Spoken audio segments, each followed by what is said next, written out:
Ay, ni RJ mo, kinadiba ko. Marites time. Anak, Laguna. So guys, dito namin nalaman konti yung ulam namin. So, nagluto kami ng cantonidad. So, yun yung ulamin namin. And itong konting adobo is para kay Ay. Okay na to?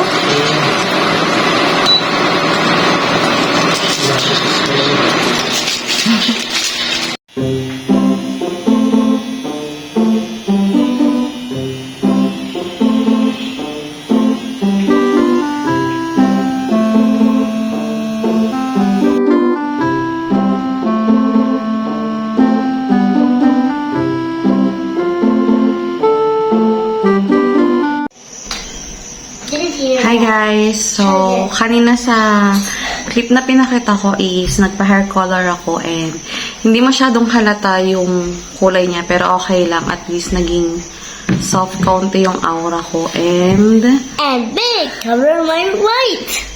you color your hair. Hey, you color gulay, you're brown. Yeah, it's brown? Is it? So, yung color na pina-apply ko is actually parang And mommy has a ash. favorite of Ewan ko. Michael. Ewan ko. And we had to do the same but to celebrate. What happened to your, Oh, my favorite is black, and you're brown, and you're black. No, it's brown. Hey, what are you doing? Is it your brown hair? Yeah. Is it beautiful? Okay, guys, it's mommy is brown. You need to want to be here. Watch. You need to ever step 1, favorite color is brown. And step 4, my color hair is black. And the next is brown. Okay, Yeah. you do it. Okay. So, yun nga. Tuloy tayo sa kwento. So, ayun. Gusto ko kasing magpa-hair color before But I end of the didn't hear year. that. No, na. So, before end of the year, parang gusto ko namang And maging we had soft to look, 20 ganun. for this. So, bala ko magpa-rebond, pero ito na blower. And you had to. Okay guys, back to kwento tayo. So, wala na yung anak ko and tinawag lang ako ni Daddy dun sa sari-sari. Pero yun nga. So, before mag-end of the year, gusto kong magpa-hair color. So, sabi nila kung, may pinakita kong picture, pero ang sabi nila, ma-achieve lang daw yun kapag magbi-bleach. So, sabi ko, wag na kahit ano lang. Basta ma-hair color lang yung buhok ko. So, yun. And tomorrow is special occasion sa church namin, which is year-end Thanksgiving. So, kailangan kong mag-prepare ng mga isusuot ko and i-change ko rin yung nails ko. Ipapakita ko sa inyo yung mga nabili kong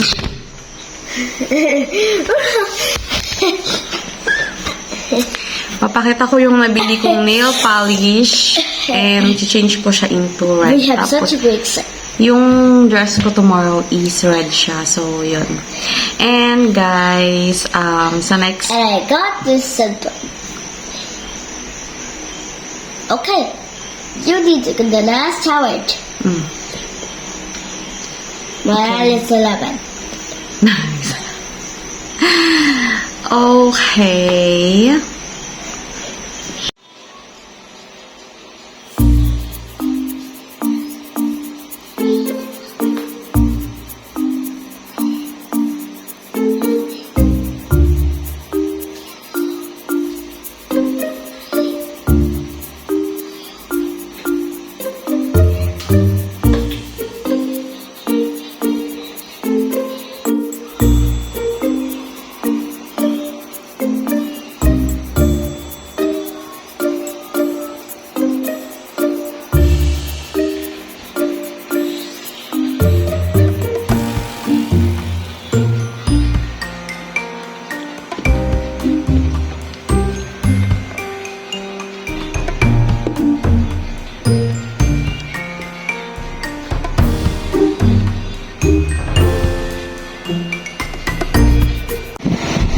So guys, ito yung mga nail polish na nabili ko and mura lang to 29 pesos each. Ewan ko, may 30 ata dito pero yung may glitter, parang ito ata yun. Or Asan yung ito? Yung parang may flower. So, ang napili kong ilagay, mamaya kasi mag-change ako ng nail polish, is this one. So, may glitter siya. Ewan ko yung glitter. Ayaw mag-focus. Basta may glitter to. Yan ang aking i-change. So, ito yung ginamit ko dyan. So, meron din tayong clear. So, after natin ilagay yung color, ilalagay natin ito para maganda. Pero bago yun is skincare para diretso patuyo na ako mamaya. Wala na akong ibang gagawin. So, ayan. Pero natanggal ko na yung iba. Sa Shopee ko pala ito nabili lahat.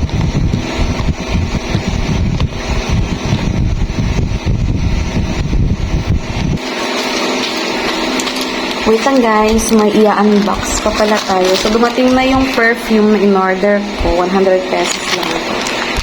So, check natin.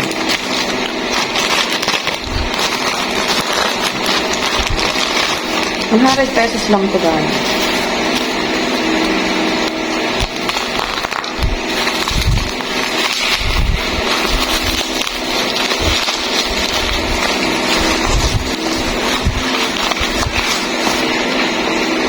Sweet tea.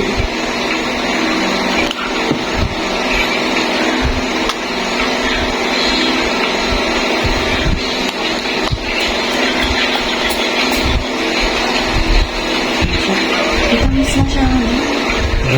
Matamis ata masyado. Matamis masyado. Okay lang.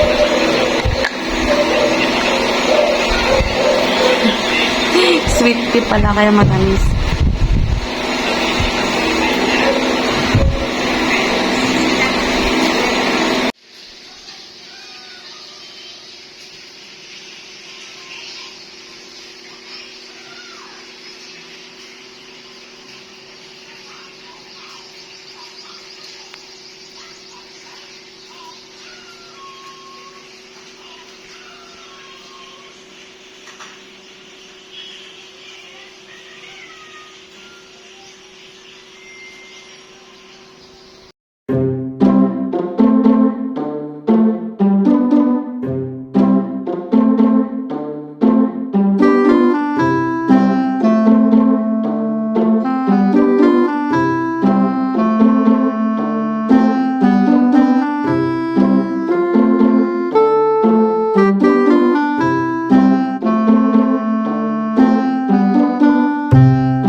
So nga pala guys, wala pa kaming kama dito sa kwarto kasi may plan kami ni daddy na magpagawa ng kama na may drawer sa baba. Yung parang may storage sa baba. So yun yung plan namin and magpapalagay kami ng mga hanging cabinets and magpapasadya kami ng closet namin kasi family house nga ito. Kailangan talaga namin pag-isipang mabuti yung mga storage na kailangan namin ipagawa kasi lahat ng gamit namin as a family, dito namin lalagay sa kwartong to. Kaya, ayun, kailangan talaga pasadya. So, may mga nakikita naman ako dun sa Pinterest na mga style ng closet. So, ayun. And, nag-iipon pa kami para doon. So, check natin kung kailan namin pwedeng ipagawa. And before mag-vacation yung kapatid ko, kailangan talaga namin tanggalin yung mga gamit namin doon sa kwarto niya. So, yun.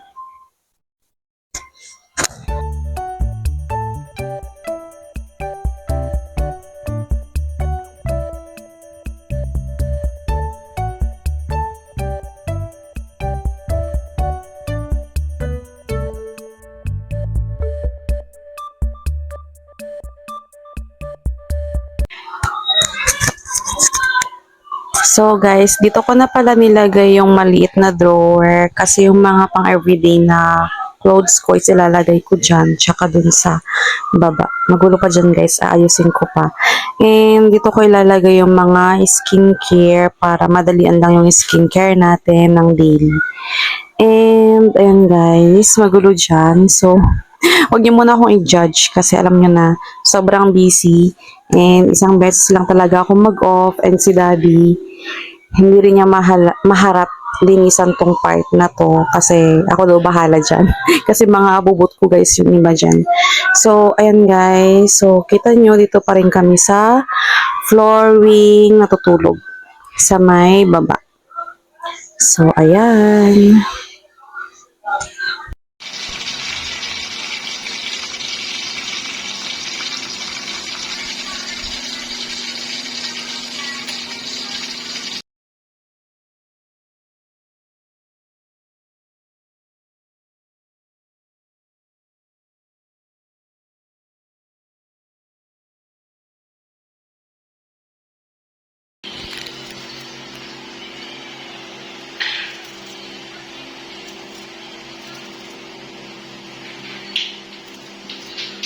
Okay na. Okay na.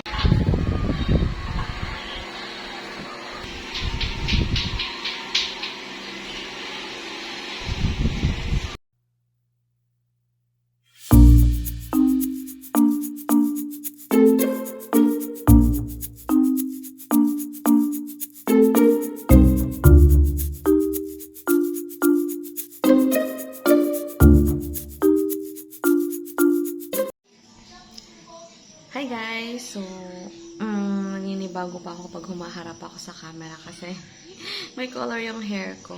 So, habang tumatagal, mas kumilitaw yung kinolor sa akin. And, medyo hindi nga siya pantay. Pero okay lang naman, ipapaulit ko na lang siguro next year. Ipapahinga ko lang siya. And, hindi masyadong naging okay yung araw ko ngayon kasi pagod sa trabaho.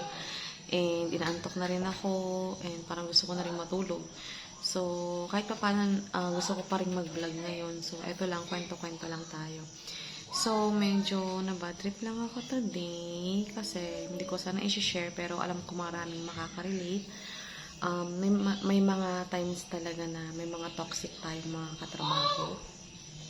So, ayun, may mga hindi lang pagkakaintindihan kanina and actually hindi naman ako yung main na ano. Pero, ayun, siguro kapag may mga ganun sigurong mga ka-workmate na na-encounter natin, is iwasan na lang natin, huwag na nating patulan. And hayaan na lang natin silang mag-isip ng kung ano-ano. Basta ikaw, mapagpakumbaba ka, and wala kang ginagawang anything na nakakaapak sa kapwa. So, yun. Wala. Gusto ko lang talagang i-share kasi alam ko maraming makaka-relate.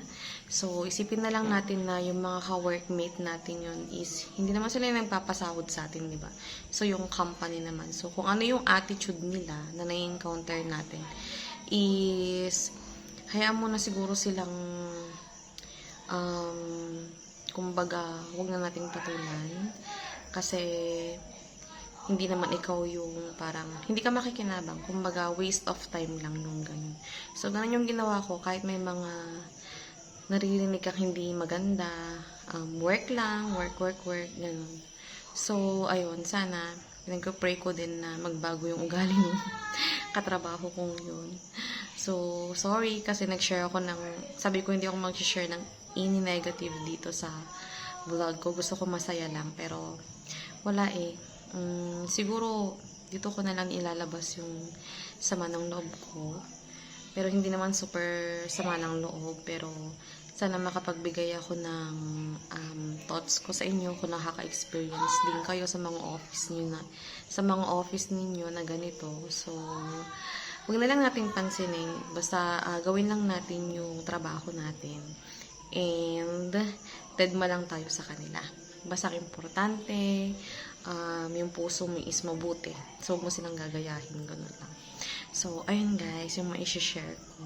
And medyo malamig tonight. And parang magandang manood ng movie. Magandang mag-relax. So, yung parang pampatanggal ba ng, ng bad vibes. Yun. So, yun guys.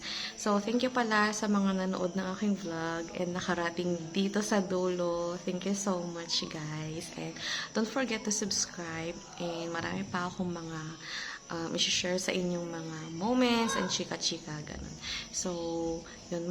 Meron pa akong naisip na isang gagawin kong playlist dito. Pero tsaka ko na siya i-reveal. So, yun guys. Good night!